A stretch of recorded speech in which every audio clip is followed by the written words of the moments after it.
We're gonna take it all the way back to where this channel started 10 years ago with a little recipe video today. I doubt you were here 10 years ago when I was 18, but I would make these recipe videos once a week where I would just come up with something in my mind that I was really craving, kind of figure it out as we went, create a little recipe situation, then later sit down and type it out in the description box for you guys. And you know what? It is soup season. I love a creamy butternut squash soup, but I caught myself thinking, I wish it had like a meaty sausage element, and I wish it had like kind of a spicy, interesting element as well. So today we are going to be making a kind of almost Thai-inspired spicy sausage squash soup. Say that 3 times fast. Spicy sausage squash soup. Spicy sausage squash soup. Anyways, generally, here's the ingredients that we'll be using besides some obvious things like oil, salt, pepper. I might grab a couple additional little seasonings or what have you as we go. But butternut squash, I got 2 pre-cut containers of this just to save a little bit of time. I'm hoping to make this a easy, nutritious, quick, affordable recipe for you guys. If you want to save a couple bucks, buy a whole butternut squash. If you want to save a couple minutes, go ahead and buy the pre-cut. We have onion, garlic. For a little bit of Thai spice flair, we have ginger, jalapeno, a few carrots. This is gonna help add some color to our squash soup as well. We have some lime and cilantro for toppings. This is my favorite sausage. This is the breakfast sausage from ButcherBox. You can use any sort of sausage. You can even use sausage in a casing if you like. Doesn't matter, do whatever you want. Any sort of broth you want. I am choosing the nutritious and slightly more expensive route by using a bone broth, but if you would like to go the slightly more affordable route, you could just use chicken broth, beef broth, veggie broth, literally whatever, it doesn't matter. A little bit of cream, heavy cream, some red curry paste. This will also bring some of the color and some of the like interesting spice. And for toppings, we have pickled red onion, completely optional, sesame seed, completely optional. We're gonna prep our veg, and we are going to soften everything on a pot or in a pan on the stove top before blending it. Something very important here though, you never want to blend really hot things in a closed blender. It could explode, but we're gonna be blending this with just our room temp broth, so it should totally be fine. So I'm going to prep and cut up 3 of these big carrots, a whole onion, probably 4 to 5 cloves of garlic, depending on how big they are. I would say 2 inches of garlic, and I like spicy, so I'm gonna do 2 jalapeños. You could do 1, 2, 3, none, whatever you want. Also, if you wanna go more traditionally Thai, you can use other peppers. Jalapeños are just easily accessible, and I like them. Let's get to prepping.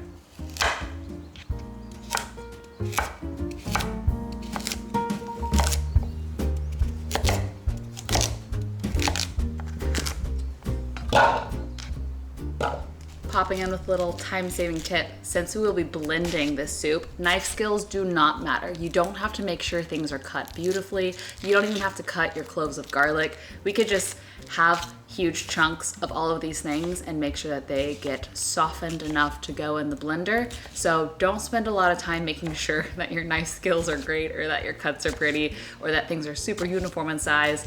It really doesn't matter too much.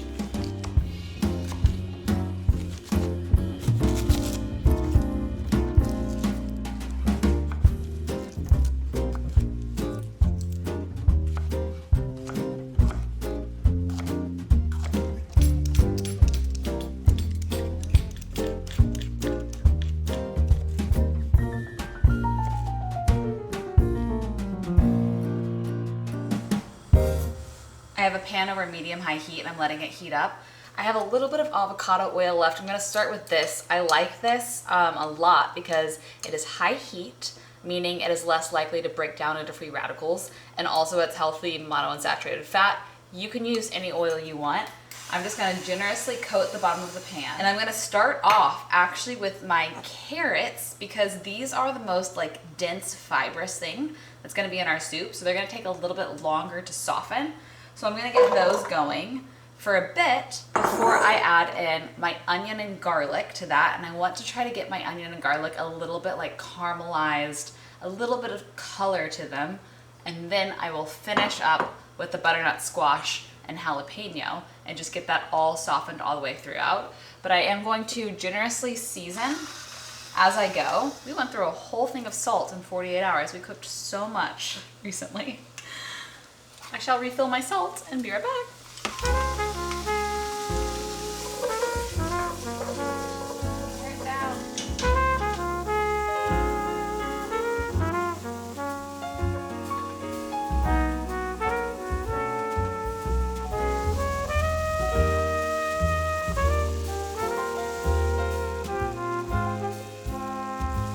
My onions are starting to turn a beautiful, like, light gold color. And I feel like this is a great time for me to go ahead and add in my butternut squash, because that flavor is kind of developed. The carrots are probably somewhat softer, and the pieces of this butternut squash are smaller. So we're gonna add that in. And just keep mixing. Pro tip, if your little bits start to get a little too brown and caramelized before everything is fully softened, you can deglaze the pan with a little bit of water or a little bit of broth. You'll hear a really loud sizzle, but it will bring some water back into it so that things don't burn. So just kind of keep an eye, and if those little bits start to get brown, just add a little, and that'll help. My squash is getting pretty soft. I'm gonna add in my jalapeno and soften that as well. This could make the air spicy, just in case y'all got littles in the house or whatever. You always put a lid on it, skip this all together. My dream soup is spicy. So sue me with my spicy squash soup. Speaking of spice, I'm going to go ahead and leave my ginger raw when I blend this. The ginger will cook down a little once we add it back to the pot, once it's liquid. But that'll help maintain a little bit of like that bright pepperiness. I don't want it to be completely gone. So I'm gonna just cut my ginger, which I've already shaved, into smaller little cubes so that when we blend this all together, that gets blended in there raw as well. And now that the jalapenos are a little bit softened and a lot of the liquid has been cooked out, I'm going to add probably 1 to 2 tablespoons of this red curry paste. I want to get that flavor a little bit toasty as well in the pan. This has lemongrass, garlic, it has all sorts of different spices, some lime peel. So this is like a great hack to add a lot of different ingredients in one small scoop, if that makes sense. So you're adding a lot of depth of flavor without having to like prep a ton of additional produce. I love me some curry paste. I do. I am now going to transfer my mixture to my blender and let this cool down a bit. I'm gonna wipe out my pan and reuse the same pan to brown my sausage, because if we're gonna make this easy, let's just make less dishes. Dishes is the worst part of cooking our dishes. Basically just transfer all of this yummy squash mixture into your blender. I'm gonna do it the slow way so that I don't make a mess, but I'm always tempted to just hold this over the sink and dump the whole thing. But as you can see, it's so hot, it's steaming a lot. So I'm gonna let this cool while I brown my sausage. This smells delicious. It smells like fall. You get the little bit of spice, you get the little bit of sweet from the carrot and the squash and the caramelization.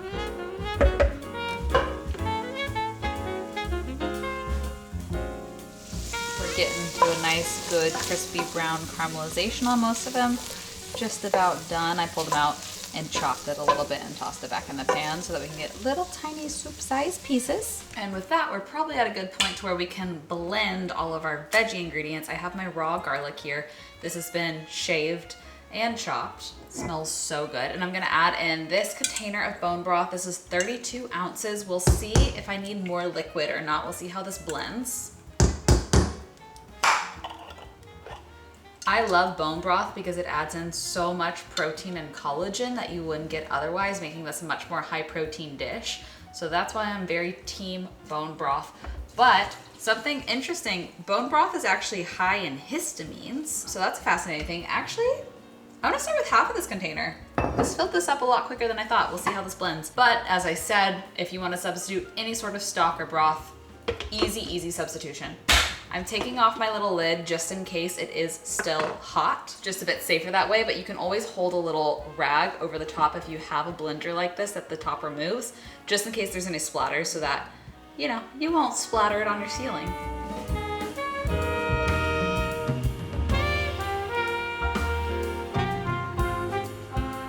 I'm gonna add a bit more. I want this to be a little bit looser of a soup.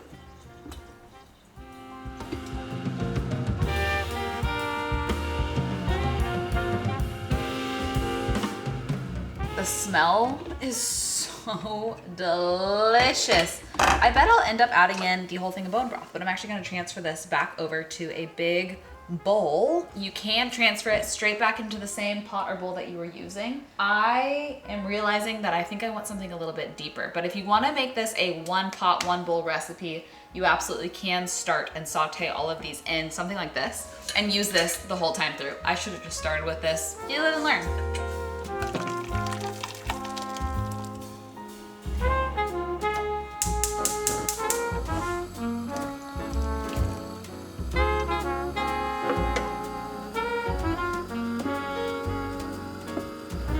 I got a splash on my dress and then I was like, I've been playing with fire. I need to go find my apron. So found the apron.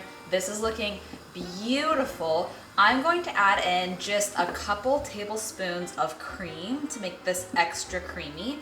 You don't have to do that. What I actually wish I could add and would love to add would be a little bit of coconut cream. I feel like that would play with the curry spices so well. As you know, most Thai curries have coconut cream as an ingredient. I'm sensitive to coconut. I'm actually in the process of trying to reintroduce it slowly. I had a spoonful of coconut yogurt this morning and I'm trying to see if I can build back up a tolerance, but playing it safe because this will be my dinner for the whole week. So I would really encourage you to try the coconut cream, but I am going to add just a splash of just regular heavy whipping cream, which a little bit goes a long way here. Probably 2 tablespoons equivalent. And then I will also use a little bit more for plating just because I love when you see a little like white swirl. And with this, I'm also gonna reduce this to low heat. I'm gonna add in most of our breakfast sausage, but I'm gonna save just a little bit for plating because I want you to be able to see the sausage on top, but I want you to get bits of sausage throughout.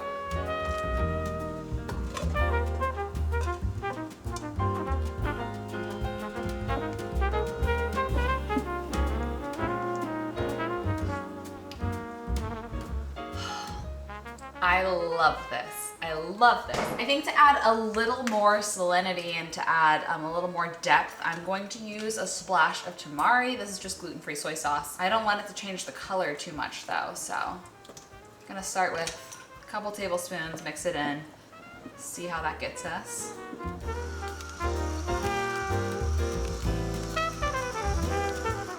Now for my favorite part, plating it up. If you watch my channel, you know this is my absolute favorite part of all cooking is the presentation. You eat with your eyes before you eat with anything else, maybe your nose. And to me, the visual creativity of presentation is like one of the more artistic parts of cooking. I just love it so much. So here's what I'm using to plate and to top my soup. I have some very finely shaved jalapeno. Pro tip, if you want to serve jalapeno and you don't want big chunks, using a mandolin and using a finger guard, protect your fingers, to get very, very, very thin little pieces of jalapeno is a great way to get that visual impact without having like a huge spicy chunk in your mouth. I'm going to be plating with some lime. I also am bringing a little acidity with some pickled red onion. You could use the same mandolin to shave some fresh red onion if you'd like, or just leave it out altogether. Cilantro, my favorite herb, a must have. A little sesame seed, a little crunch, a little nuttiness. Why not? I lost the cat. Did it fall in my pocket?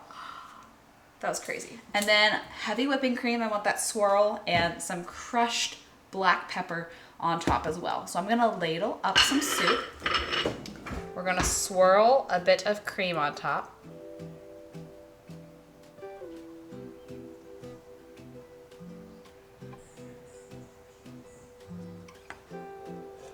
Then I'm gonna plate up some more of that sausage so that you can really visually see. Gonna add some of those jalapenos kind of throughout. Some of that cilantro. I'm using my fingers because this is for me, okay? No one come for me. Some of that red onion. Some of those sesame seeds. Black pepper. And served with a lime wedge that you can squeeze on top.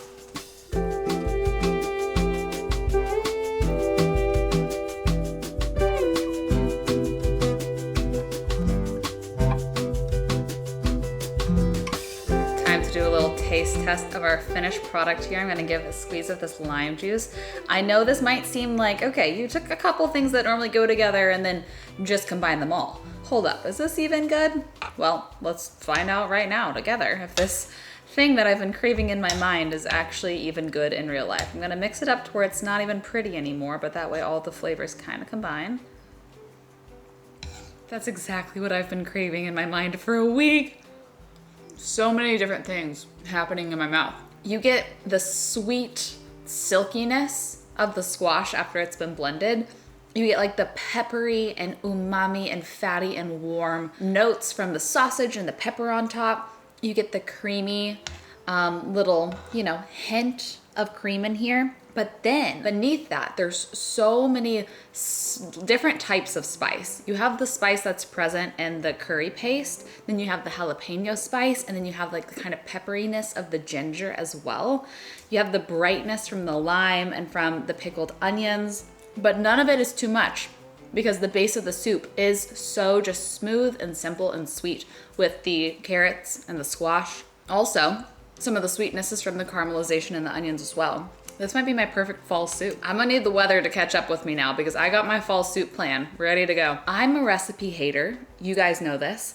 I feel like when it comes to cooking, you shouldn't feel limited to certain ingredients. You should be able to play and modify and use what you have and use what's available to you, use what's on sale. So if you want to swap out any ingredients with something else, go for it. Make any substitutions you want to. Play around with taste. If you want it to be a little bit looser, add more broth. If you want it to be a little bit spicier and you have serranos, heck, add that in. Well, why not, you know? Just play. This will be my dinner tonight, but I'm about to spoil my supper by just eating a whole bowl right now. Thank you guys for joining me for just a very simple, straightforward recipe video right back where this whole channel began 10 years ago. If you enjoyed this format, just the simplicity of it, a little quick how-to, not too long or complicated of a video, let me know. Because these are easy and fun for me to make. They don't take too much work, prep, or effort, and now my dinner's ready. So it's kind of a win-win if this ends up being the format y'all like the most. You know, I'm always scheming how to get more food on this channel, so maybe this is the way. Time will tell.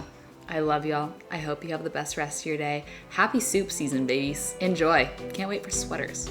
It'll be so good. Bye.